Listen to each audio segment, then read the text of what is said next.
Over the next several weeks, we're going to learn how biology and computer science come together to help us understand life at the molecular level. Today's session is an introduction. We'll define what bioinformatics actually is, look at why it has become such an essential part of modern biology, explore the different kinds of biological data you'll be working with, meet the major public databases scientists use every day, and finally set up the software environment we'll use for every practical exercise in this course. No prior background in biology or programming is assumed. We start from zero and build up together. Let's get started. Let's look at what you'll be able to do by the end of today's session. First, you'll understand what bioinformatics actually is. Not just a buzzword, but a real interdisciplinary field. Second, you'll understand why it became essential.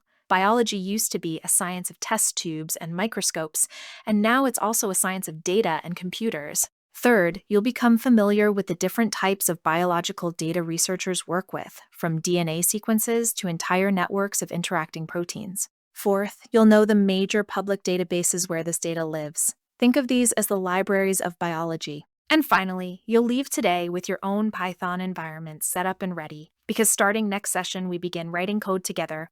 Keep these 5 goals in mind as we go. So what exactly is bioinformatics? In simple terms, it's the use of computers, algorithms, and statistics to organize, analyze, and interpret biological data. Think of it this way. Biology today produces an enormous amount of information. The sequence of letters in your DNA, the shapes of proteins, the activity of thousands of genes at once. No human being can read through that by hand. Bioinformatics is the toolkit that lets us make sense of it. The field itself is quite young. The term was coined in the 1970s, but it really exploded in the late 1990s and 2000s, driven largely by the Human Genome Project, which finished mapping the entire human genome in 2003. Since then, the amount of biological data has grown exponentially, and so has the need for people who can combine biology with computation. That's exactly what you're starting to learn today. Bioinformatics doesn't stand alone. It sits at the intersection of several fields. From biology, we bring the actual questions. How does a gene work? What does a mutation do? How do species evolve? From computer science, we bring the tools to store, search, and process massive datasets efficiently. Think of algorithms and databases. From mathematics and statistics, we bring the rigor to distinguish a real biological signal from random noise. Biological data is messy, and statistics helps us trust our conclusions. And more recently, artificial intelligence and machine learning have become a core part of the field, letting us predict protein structures or classify diseases from patterns too complex for a human to see directly. No single person is an expert in all of these. Successful bioinformaticians usually have strength in 1 or 2 areas and enough fluency in the others to collaborate. That collaborative, interdisciplinary spirit is really the heart of this field. Let's ground this in real applications, starting with medicine. In cancer research, bioinformatics is used to compare the DNA of tumor cells against healthy cells to find the specific mutations driving a patient's cancer. This is how doctors identify targets for treatment. In personalized medicine, your own genetic sequence can now inform which drug will work best for you and at what dose, rather than using a one-size-fits-all prescription. A well-known success story, the Human Genome Project itself, completed in 2003, gave us the first complete map of human DNA and opened the door to everything that followed. Another example, genomic sequencing is now routinely used in hospitals to identify the exact strain of a virus or bacteria during an outbreak, which was critical during COVID-19 for tracking how the virus mutated and spread across the globe. These aren't hypothetical uses. They are standard practice in modern healthcare today.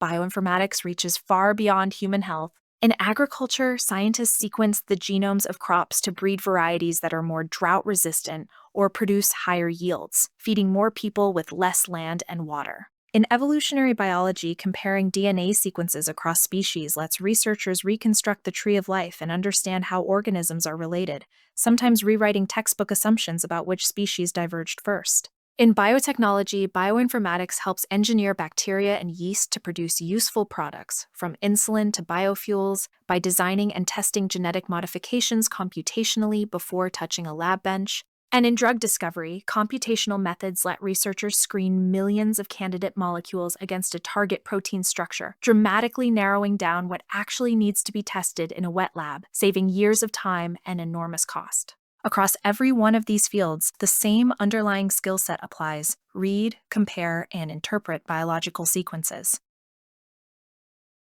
Now let's talk about the raw material bioinformatics works with: biological data. There isn't just one type, there are many layers. At the most basic level, we have DNA sequences, the string of letters that make up an organism's genome. From DNA, we get RNA sequences, produced when genes are read out. From RNA, we get protein sequences, and further still, protein structures, the actual three-dimensional shapes proteins fold into. Then there's gene expression data, which tells us how active each gene is in a given cell at a given time. Single-cell data takes this even further, measuring gene activity in individual cells rather than an averaged mixture of millions. Biological interaction networks map out how genes and proteins influence one another, like a giant social network for molecules. And finally, multi-omics data combines several of these layers together for the same sample, giving the fullest possible picture. Each layer answers a different biological question, and you'll encounter all of them in this course. One thing that makes bioinformatics necessary is simply the scale of the data. In the early days of DNA sequencing, in the 1980s and 90s, a single sequencing project might produce a few megabytes of data, comparable to a couple of digital photos.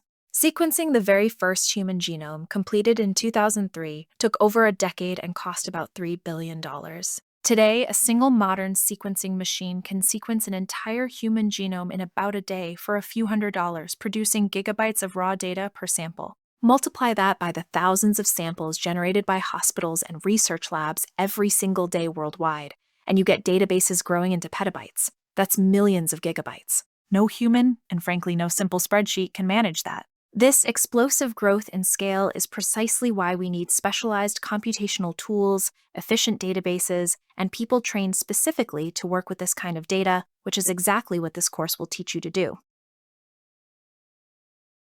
Let's meet the first and arguably most important database you'll use: NCBI, the National Center for Biotechnology Information, run by the US government.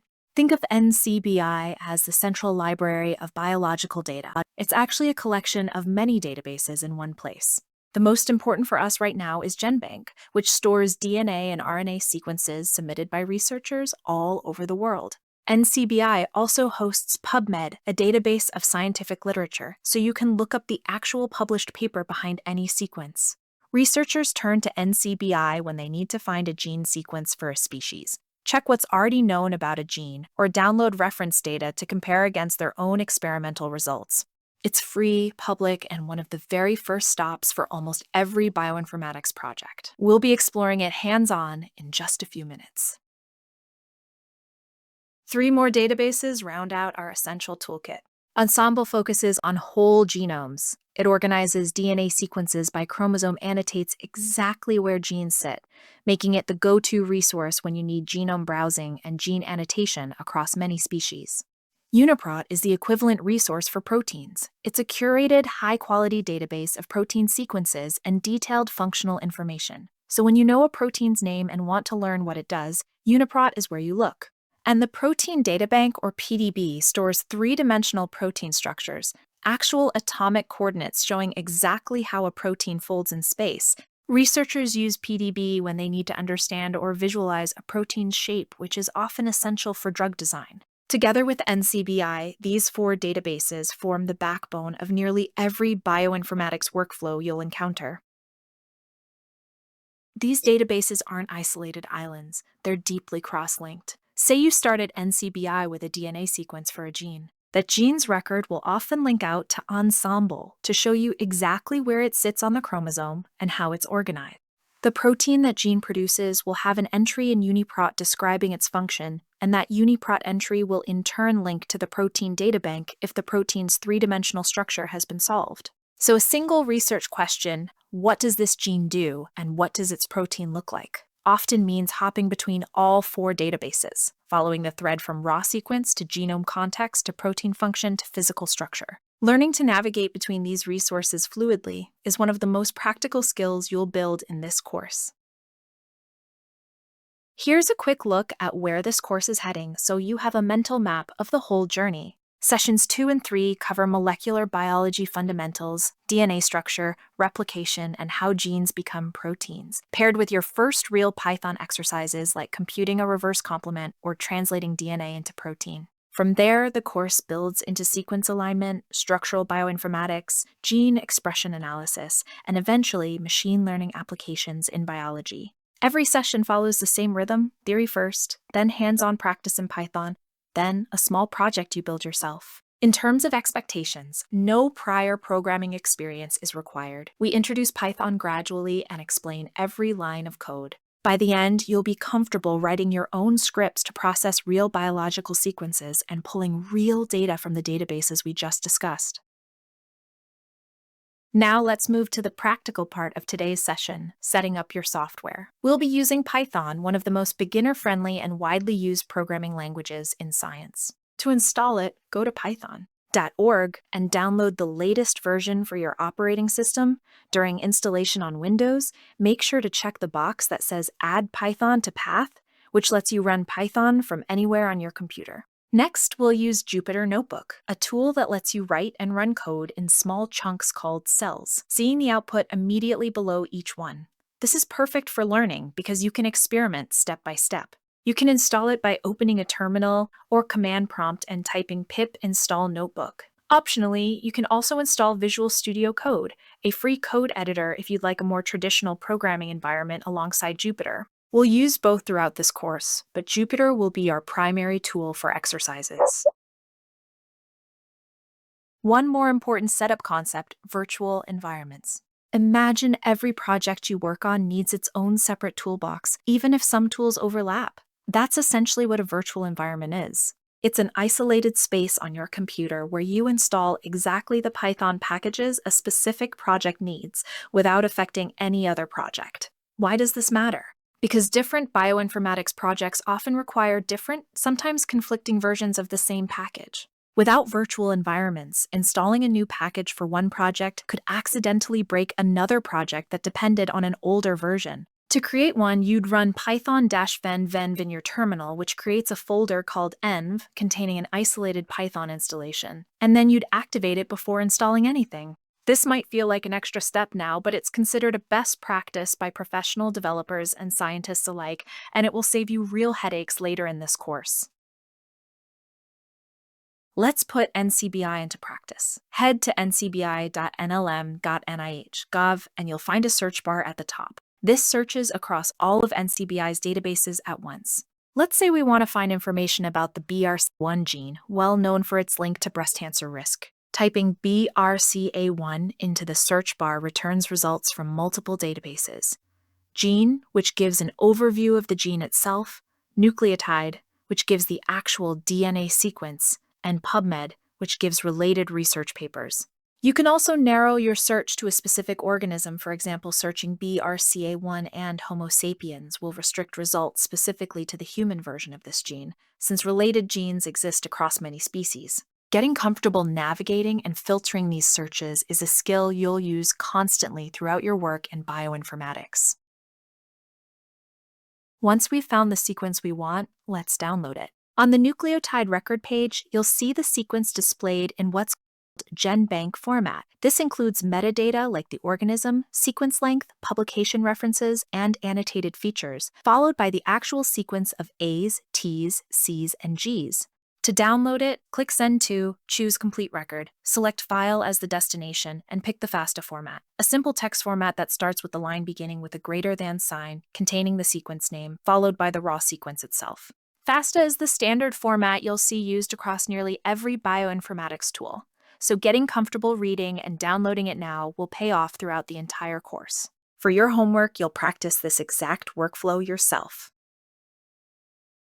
Let's recap what we covered today. We started by defining bioinformatics as the use of computation to make sense of biological data, and we saw how it draws on biology, computer science, statistics, and increasingly AI. We toured real-world applications across medicine, agriculture, evolution, biotechnology, and drug discovery. We explored the many types of biological data, from raw DNA sequences all the way up to multiomics datasets, and saw how the scale of this data has exploded from megabytes to petabytes. We met 4 major databases: NCBI, Ensemble, UniPro, and PDB, and saw how they connect to answer real biological questions. And finally, we got hands-on, setting up Python and Jupyter and searching and downloading a real DNA sequence from NCBI. That's a solid foundation. Next session, we dive into the biology itself, starting with the structure of DNA. If you remember only 3 things from today, let them be these. First, bioinformatics exists because biological data has grown far too large and complex for humans to analyze by hand. It's a response to scale. Second, the field is fundamentally collaborative and interdisciplinary. You don't need to be an expert in every area, just fluent enough to work across boundaries. Third, the databases we met today, NCBI, Ensemble, UniPro, and PDB, aren't just references for this course. They are tools you will return to constantly throughout your entire career in this field, so getting comfortable with them now is time well spent. Keep these 3 ideas in mind as we move into the biology itself next session. Let's check your understanding with a short quiz. 5 questions. 1. What is the best definition of bioinformatics? 2. Which milestone project, completed in 2003, mapped the entire human genome? 3. Which type of biological data captures gene activity in individual cells rather than a mixed population? 4. Which database would you use to look up the 3-dimensional structure of a protein? 5. What is the purpose of a virtual environment in Python? Take a moment to think through each of these yourself before checking the answers. The goal isn't memorization, it's making sure the core ideas from today actually stuck. We'll briefly go over the answers together and then move on to your homework for this week. For homework this week, 3 things. First, install Python on your own computer if you haven't already. Second, install Jupyter Notebook and confirm you can open it and run a simple cell. Even just typing print hello world is enough to confirm it's working. Third, go to NCBI, search for any gene that interests you, and download 1 DNA sequence in FASTA format. This repeats exactly what we practiced together today, so you build the muscle memory on your own. Next session, we move from the ecosystem of bioinformatics into the biology itself. We'll look at cells, DNA structure, how genomes and genes are organized, how DNA replicates itself, and what happens when mutations occur. And we'll write our very first lines of Python code together, starting with representing and manipulating DNA sequences as text. See you then.